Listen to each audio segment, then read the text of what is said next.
2 days ago, as Jews around the world marked the murder of 6 million, a major new study confirmed that 2025 was the deadliest year for anti-Semitic violence in over 30 years. So today I want to ask a simple but serious question. What actually protects us? And maybe more importantly, what doesn't? I'm Ilana Maisel Diamant, and this is Basic Law. Now, before we get into it, as we're recording, one of the biggest legal, political, and judicial stories in the scope of Israeli history is taking place at the Supreme Court right now. The case revolves around whether the court can or should force the dismissal of Minister Ben-Gvir without any criminal basis to do so. And this case goes to the heart of governance and may well provoke a massive standoff between the coalition and the court. But because it's happening right as we're recording, I'll be addressing it in our next episode and focusing today not on the Israeli chaos, but on something that I believe Israel offers to Jews around the world. And so with that, let's return to the state of anti-Semitism. The numbers. Tel Aviv University released its annual anti-Semitism report this week. 20 Jews were murdered in anti-Semitic attacks last year, 15 at a Hanukkah celebration at Bondi Beach in Sydney, 2 at a Manchester synagogue on Yom Kippur. Overall incidents stayed elevated after the Gaza ceasefire, described by researchers as a normalized reality. The same report noted that physical assaults rose even in countries where overall incident totals declined, and that across the globe, anti-Semitic incidents remain dozens of percentage points higher than in the period before the war.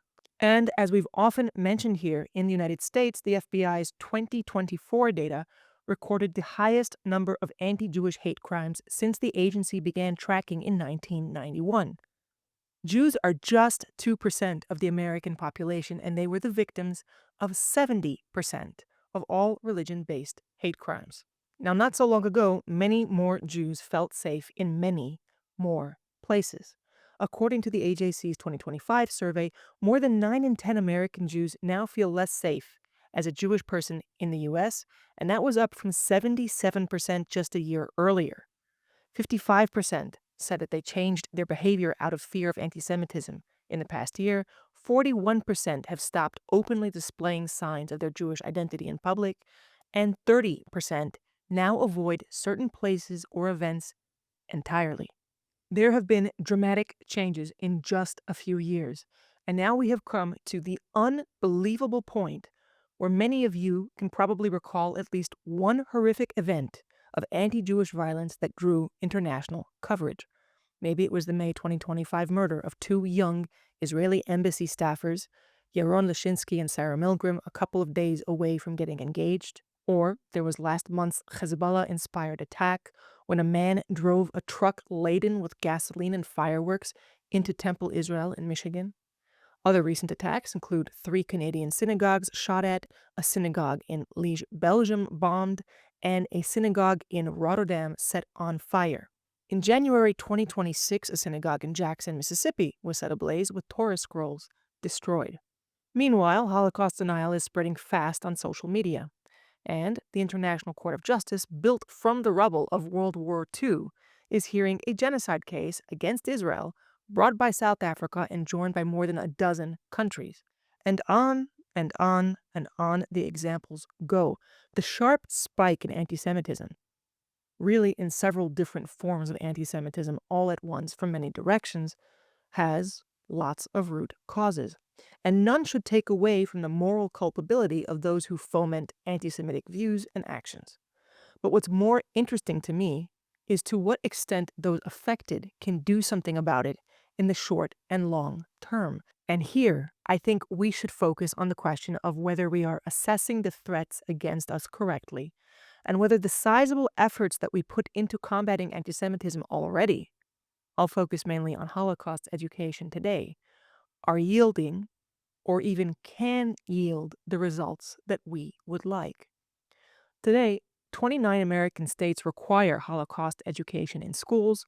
Countries from Austria to Australia have passed laws mandating Holocaust education, and some ban Holocaust denial outright. The U.S. Holocaust Memorial Museum runs on well over $150 million a year through public and private funding. Overall, we're just talking about hundreds of millions of dollars and national, state, and local efforts around the world to raise awareness of this issue in the belief that such education increases tolerance and provides tools to nip societal hatreds and state fascism in the bud. But what is the actual state of affairs? Well, the Claims Conference surveys Jewish knowledge and attitudes across multiple countries every year. And on almost every metric you might imagine, basic Holocaust knowledge, recognition of anti-Semitic tropes, awareness of what happened, the numbers are moving in the wrong direction. Nearly half of Americans can't name a single Nazi camp or ghetto. 1 in 10 young Americans believes Jews caused the Holocaust. And meanwhile, hate crimes are at record highs. So I do think that the question deserves to be asked of whether advocates of the current modes of Holocaust education have correctly identified the threat and its answers.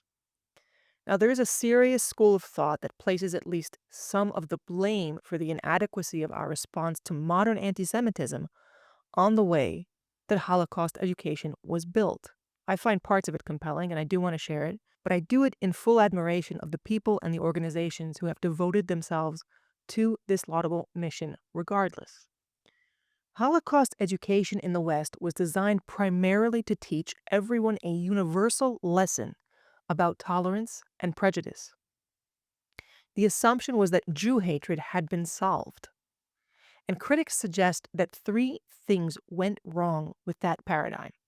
The first is that this approach was built for a world with living memory of World War II and the Holocaust.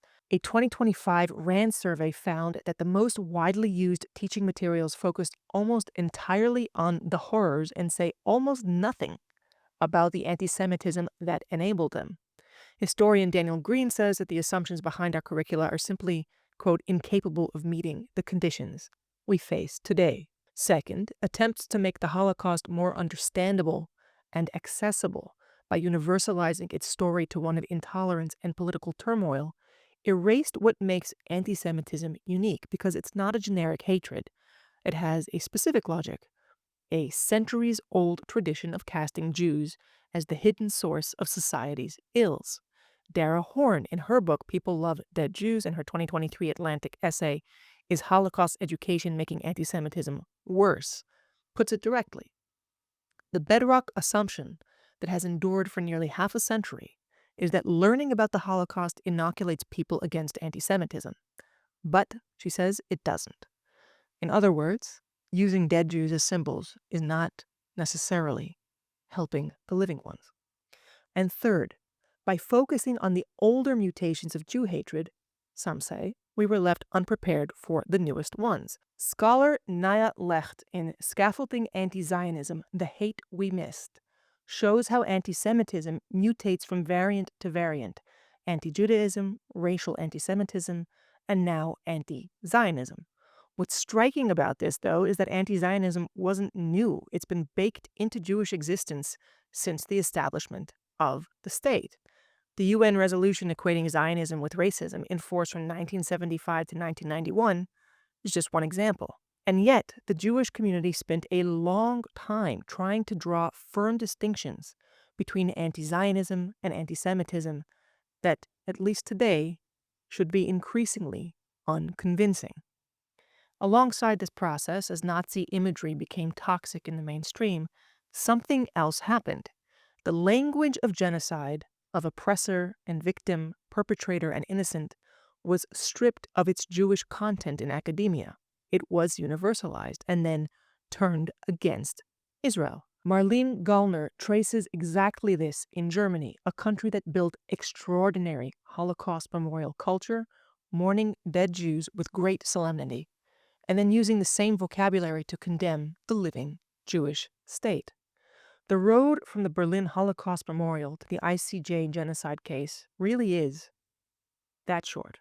So what would a different approach look like? Well, I have 2 very non-exhaustive thoughts I'd like to share with you, and I look forward to hearing yours.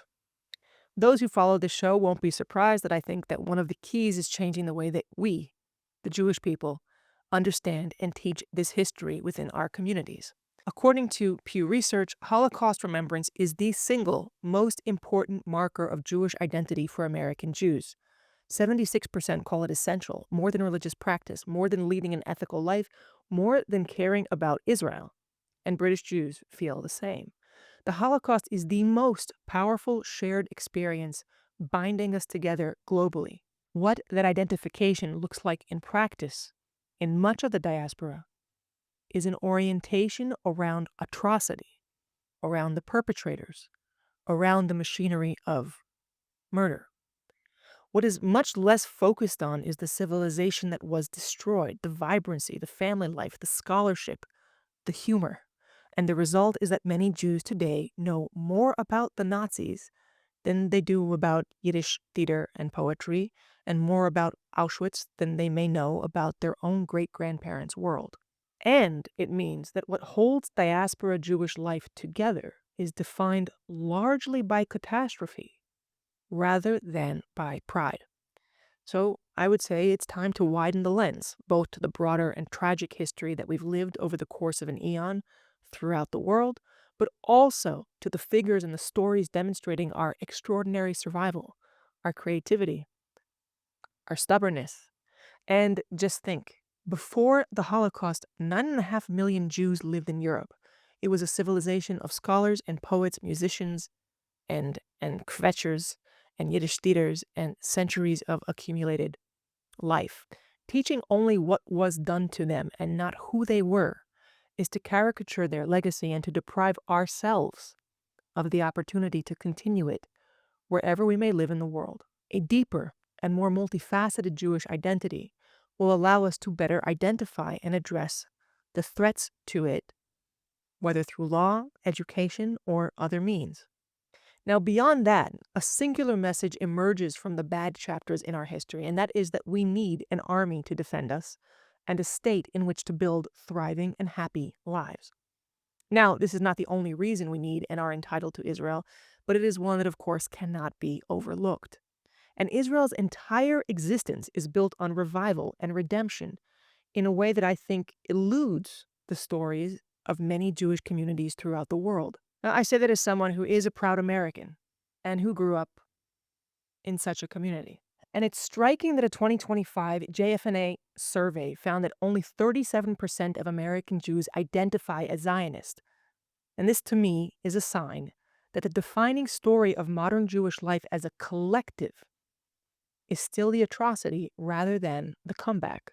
But as I said, Israel's entire existence was built on the opposite premise. The Knesset's law creating Yad Vashem named the day Yom HaZikaron LaShoah VeLaGvura, Holocaust and Heroism Remembrance Day. Not just the victims, but also the fighters, the forest partisans, the people who fought back with nothing. And that was a deliberate choice. The lesson to take beyond the tragedy is one of Jewish courage. And the state emerged from and gives effect to that courage. Every Israeli leader, right or left, has carried that belief. In 1981, Menachem Begin ordered the destruction of Iraq's Osirak nuclear reactor. This was condemned by the Security Council and the Reagan administration. Begin had a press conference 2 days later to say, another Holocaust would have happened in the history of the Jewish people. Never again, never again. We shall defend our people with all the means at our disposal. That statement became doctrine, if imperfectly applied. And we are once again seeing it now in Operation Rising Lion last June, through Operation Epic Fury in February, because you see, in Israel, perhaps here more than anywhere else, never again really means Am Yisrael Chai. And that brings me to what I really want to say about this country. As a proud American and Israeli, looking ahead to Yom HaZikaron and Yom HaAtzmaut next week, under the shadow of a potential return to war. I know that for many Jews in the diaspora today, Israel feels like one of the reasons that they're being targeted. Anti-Zionism has become the delivery mechanism for a great deal of modern anti-Semitism. But I want to make the opposite case. If you've ever been to Yad Vashem, you walk through the architecture of catastrophe, and when you come out the other end, you emerge into a panorama of Jerusalem. dynamic but ancient, thrumming with argument and with life. We look ahead now to Yom HaZikaron, which falls the day before Yom HaAtzmaut. And once again, we mark and mourn our sacrifices, but end that day in a joyous celebration of rebirth and sovereignty. The legacy of what was destroyed, as well as what survived, is vibrantly, defiantly alive and proud here, and it jostles and reconstructs in the streets, in the universities, and around the Shabbat tables. And if I were to think of how to fine-tune the laws and the educational programs that we've put into effect to address anti-Semitism, I think I would start first from understanding that premise, that we must learn courage, capability, and pride are the antidotes to atrocity and victimhood, that we must forcefully guard against Jew hatred no matter what moral garb it's claiming, and that there is an uncomfortable truth to face in the eternal nature of anti-Semitism. Now, whether internalizing that message means creating a different set of metrics for success, reallocating resources, or even reforming the way in which the Holocaust is commemorated abroad, it remains for us and a generation of educators and leaders to design the new curriculum that will inspire the next generation and make us a light to the nations, including our own. Never again is a prayer, an ethical commitment, and an aspiration.